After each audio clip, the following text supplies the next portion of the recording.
반갑습니다. 소개받은 에이트테크 CSO 류재호입니다.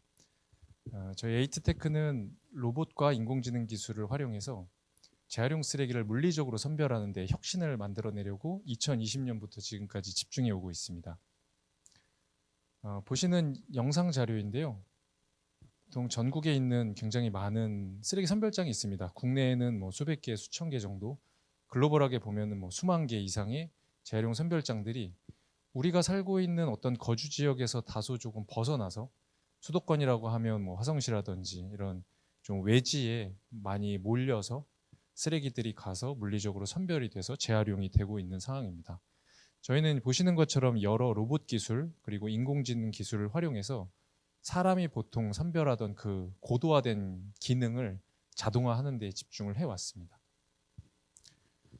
일단은 이런 어떤 저희가 지금까지 달성한 사업 현황을 말씀드리기 전에 오늘 이제 소개해 주신 것처럼 오늘의 목적은 저희는 B2G 시장 그 각 지방 자치단체장 분들을 향해서 이 변화가 거스를 수 없는 변화다. 이 자동화가 CES에서 이미 증명한 것처럼 앞으로 반드시 올 수밖에 없는 미래인데 어떤 지자체에서 먼저 이런 변화를 리드할 것이냐에 대한 문제 제기를 하고 싶습니다. 저희는 2022년부터 상용화 판매를 시작했고요. 2026년이 된 지금까지 총 2.5억짜리 로봇을 33대 전국에 공급을 해왔습니다. 심지어 울릉도, 제주도에도 이 로봇이 들어가 있는데요. 이 로봇이 들어가는 가장 궁극적인 이유는 보시는 것처럼 그 고용 리스크입니다. 일단은 고용 자체가 잘 안 되는 거죠. 도서 지역에서 일반적으로 항상 최저임금을 주고 고위험군인 3D 업종에서 하루 종일 근골격계 질환을 알아가면서 이렇게 선별하는 이 일을 예전에는 50대, 60대 분들이 다소 일을 했었지만 시간이 가면 갈수록 아예 그냥 거주하시는 분들 수 자체가 도서 지역에서 줄어들다 보니까 고용 자체에 대한 리스크가 있습니다. 그리고 두 번째는 이 전체를 관리해야 되는 지자체장이라든지 민간 사업장 대표님들이 사고가 한번 날 때마다 중대재해처벌법에 해당이 되기 때문에 그 높은 수준의 고용 리스크를 굳이 감당하느니 이제는 로보틱스 기술로 자동화를 하겠다는 결정을 하고 있다는 것입니다. 결국 우리가 이제 증명해야 되는 건 그만큼의 고정비에 대한 수익성을 담보할 수 있느냐, 저희는 이제 여기에 도전을 하고 있습니다. 기본적으로 보시는 것처럼 왼쪽에 비전 박스의 어떤 형태를 가지고 조명과 카메라를 통해서 사람의 눈의 역할을 하는 센서 기능을 일단 탑재하고요. 그 다음에 브레인의 역할을 하는 인공지능이 저희가 많이 하는 작업은 역시 쓰레기 이미지에 대한 레이블링과 그다음에 알고리즘 고도화, 트래킹 이런 기술들을 통해서 지나가는 쓰레기가 무엇이다. 예를 들면 이거는 맥주병, 갈색 페트병이다. 갈색 유리병이다. 그렇기 때문에 우리 엔드 유저인 맥주병을 재생산하는 쪽에서는 이 소스만 갈 수 있도록 선별을 하는 이런 구분되는 어떤 선별 기능을 갖추고 있습니다. 그리고 궁극적으로 사람의 손처럼 빼는 이 기능이 현재는 1세대, 2세대에서는 주로 델타 형태의 로봇, 결국은 세 축을 활용해서 뚝딱거리면서 원반경에서 움직이는 로봇이 가장 빠르고 가성비 있기 때문에 여기에 공합 장치를 붙여서 활용을 했는데요. 이미 CES에서도 많이 본 것처럼 굉장히 많은 손가락 그리핑 기술들이 지금 나오고 있습니다. 궁극적으로 손가락은 아주 작은 물체도 정교하게 잡을 수 있는 장점이 있기 때문에 궁극적으로는 그런 식으로 변할 거라고 생각하는데요. 현재 시점에서 그런 기술들을 도입했을 때 내구성이 사실 담보되지는 않습니다. 이게 계속해서 움직이다 보면 나사도 살살 풀리게 되고 결국은 쓰레기장에서 무언가를 잡으려고 한 손가락이 뚝 하고 떨어져가지고 그냥 쓰레기 잔재물로 이렇게 나가는 경우들이 사실 현재 저희에서 로봇 8도 가끔 그런 일들을 겪고 있는 상황입니다. 결국 기술이 얼마나 내구성 있게 올라오느냐에 따라 저희는 센서 회사, 로봇 회사가 저희의 SI 기업으로서 저희 공급자가 되고요. 저희는 그런 기술을 활용해서 이렇게 피지컬 AI 산업 설비를 만들게 되는 것입니다. 그게 이제 저희가 가지고 있는 강점이고요. 관련한 내용을 이제 좀 저희가 증명해야 되는 어떤 도입 기대 효과에 대해서 말씀드리면 2020년 이후로 블룸버그사에서도 이미 로봇이 사람의 효율을 어느 정도 극복하고 있다라고 레포트를 한 뒤에 지금 2026년에는 이미 이 보츠라고 하는 이 로봇들이 소프트웨어를 만나서 얼마나 큰 혁신을 낼 수 있는가에 대한 기대감이 굉장히 높은 상황입니다. 저희 에이트로는 지금 ROI는 3년 2개월 수준, 그리고 무엇보다 중요한 건 사람은 하루에 8시간 정도 일을 하면 멈춰야 되는 제약이 있지만 최근에 뭐 다크팩토리 이런 얘기도 있죠. 불을 꺼놓고 그냥 20시간 돌려버리겠다라고 하는 뭐 어떤 중국의 팩토리 전략들도 있는데 말 그대로 자동화를 해놓고 무인으로 돌리기 시작하면 기존에 처리하지 못했던 하루에 계속해서 적재 들어왔던 굉장히 많은 양의 쓰레기를 안정적으로 처리할 수 있는 기술로 도약할 수가 있습니다. 왼쪽에 보시면은 컨베이어 벨트가 굉장히 좀 지저분한 상태라는 걸 보실 수 있습니다. 이미 현장에서 항시 돌아가고 있고 우리가 재활용 그 안에는 음식물 쓰레기가 같이 들어오는 경우도 있고 이제 거기서 예를 들면 음식물 통에 그게 뭐 퍽 하고 터지면서 컨베이어 벨트를 쫙 지저분하게 만들고 기름도 튀고 이러는 거죠. 그 위에 지나가는 여러 사물들이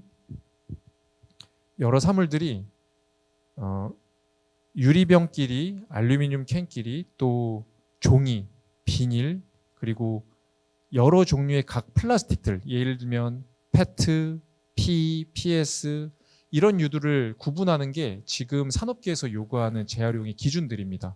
점점 이 기준은 높아지고 있고 환경부 그러니까 기후에너지 환경부에서도 그 기준들을 계속 높여가면서 이제는 플라스틱을 더 재질별로 구분하라.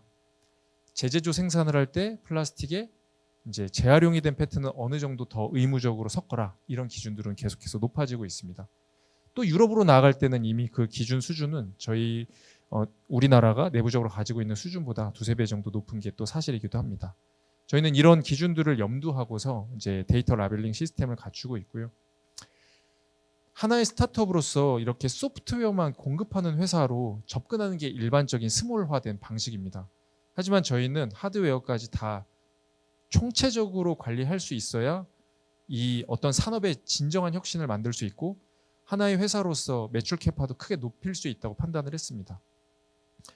왼쪽에 보시는 것처럼 굉장히 단순해 보이는 움직임일 수도 있지만 하루 종일 정확하게 저렇게 반복적으로 설정한 어떤 특정 물체들을 물리적으로 선별할 수 있는 기술이 결국 저 뒤에서 일하시는 사람들이 종일 일하고 있는 저 부분을 온전히 자동화할 수 있는 부분입니다. 왼쪽에 보셨던 영상이 공압을 사용했던 거고요. 오른쪽은 이제 약간 그 파란색의 소프트 그리퍼죠. 파낙에서도 이걸 가지고 샌드위치 만들고 이런 것도 보여준 적이 있는데요.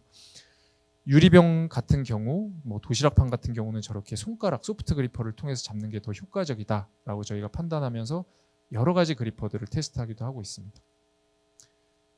2020년 이후로 어떤 기술적인 발전이 있었는가를 조금 이렇게 모식도로 그려보았습니다. 소프트웨어 쪽에서는 왼쪽에 있는 항목들처럼 제너레이션 부분, 비전 인식 AI, 그리고 데이터는 어떻게 관리할 건지, 제어를 어떻게 하고 삑사리가 잘 날 수 있는 상황이기 때문에 피킹의 성능 향상은 어떻게 할 건지에 대해서 단계적으로 필요한 기술들을 고도화하면서 각각에 대해서 기술 특허들을 등록시키고 있습니다. 저희가 가지고 있는 특허는 출원 기준으로 한 60개 정도 되고요. 글로벌 패밀리 특허들도 내면서 미국, 유럽, 호주, 싱가포르 등 선진국 중심으로 해외 진출 전략을 가져가고 있습니다. 다음으로는 하드웨어 관련된 부분인데요. 궁극적으로는 이 재활용 선별장의 공간들이 다소 항상 선별 공간들을 협소하게 만들어 놓기 때문에 로봇을 얼마나 슬림하게 만드느냐가 굉장히 중요한 하나의 방향입니다. 궁극적으로는 휴머노이드까지 갈 거라고 보고 있습니다. 결국 휴머노이드가 제조에서만 기여하는 게 아니라 버려지는 것들을 처리하는 이 산업에서도 휴머노이드들이 기여를 할 것인데 아마 기술적으로는 조금 더 난이도가 있기 때문에 복잡성이 높아서 시간은 좀 더 걸릴 것이라고 예상은 하고 있습니다.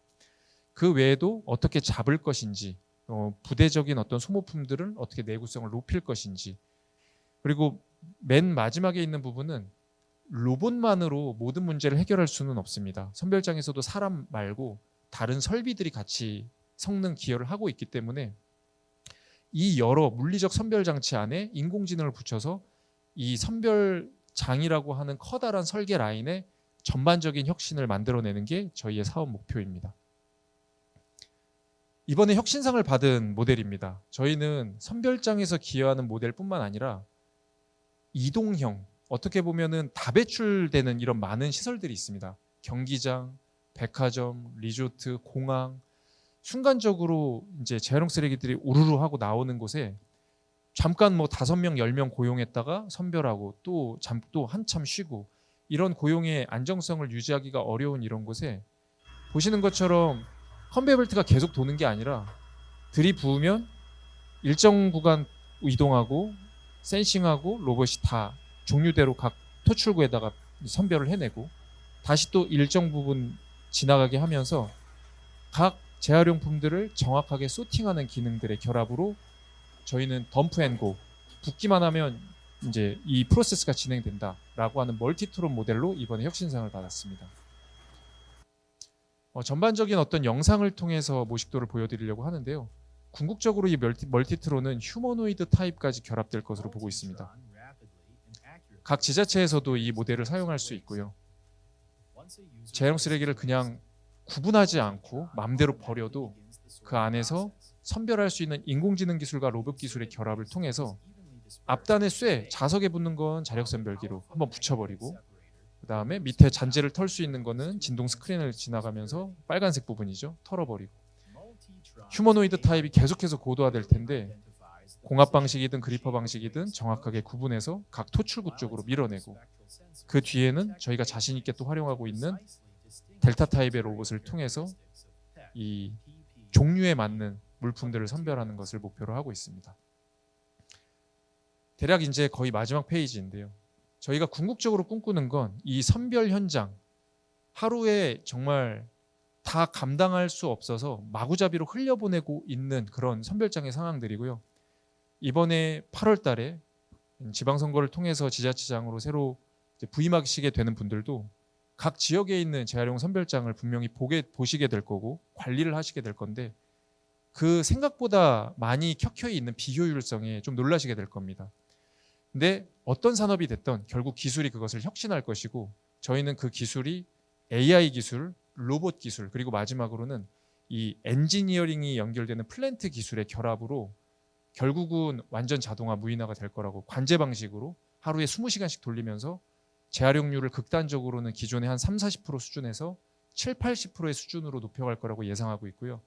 저희는 여기에 집중해서 우리나라에서 먼저 이 혁신을 만들고 유럽 시장, 미국 시장, 호주 시장으로 진출할 계획을 가지고 있습니다. 그리고 스마트 시티를 만들고 있는 두바이라든지 사우디아라비아의 중동 시장도 매력적인 시장으로 보고 있습니다. 이상으로 발표를 마치겠습니다. 감사합니다.